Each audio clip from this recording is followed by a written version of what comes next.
রাধে রাধে।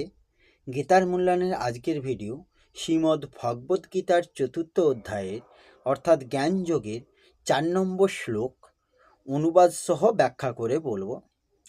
৪ নম্বর শ্লোক সংস্কৃতে বলা হয়েছে, অর্জুন উবাচ অপরং ভবতু জন্ম পরং জন্ম বিবস্বত কথমেত দ্বিজানীয়াং তহমাদৌ পোক্তবানেতি।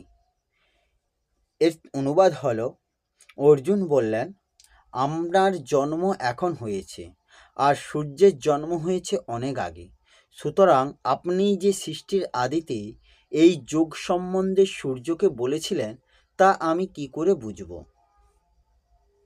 এই শ্লোকের ব্যাখ্যা হলো, অপরং ভবতু জন্ম পরং জন্ম বিবস্বত, অর্থাৎ কিছুকাল আগে আপনি শ্রী বসুদেবের গৃহে জন্মগ্রহণ করেছেন, কিন্তু সূর্যের জন্ম হয়েছে সৃষ্টির প্রারম্ভে।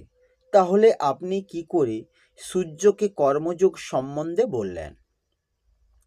অর্জুনের এই প্রশ্নটিতে তর্ক বা আক্ষেপ নেই, আছে শুধু জিজ্ঞাসা।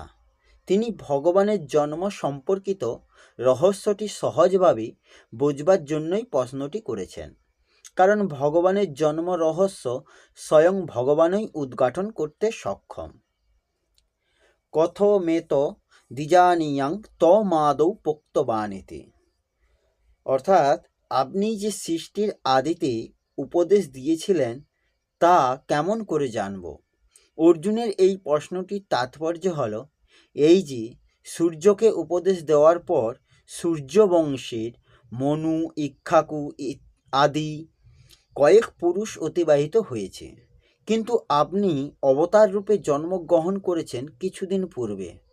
সুতরাং সৃষ্টির আদিতে আপনি কিভাবে সূর্যকে উপদেশ দিয়েছিলেন, এই কথাটি আমি ভালোভাবে বুঝতে চাই।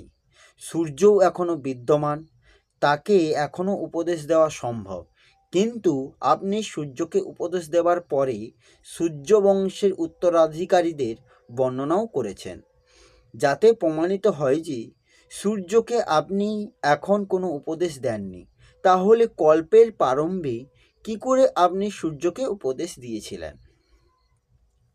এই হলো শ্রীমদ্ ভগবদ্ গীতার ৩য় ও ৪র্থ অধ্যায়ের জ্ঞানযোগের ৪ নম্বর শ্লোকের অনুবাদ সহ ব্যাখ্যা।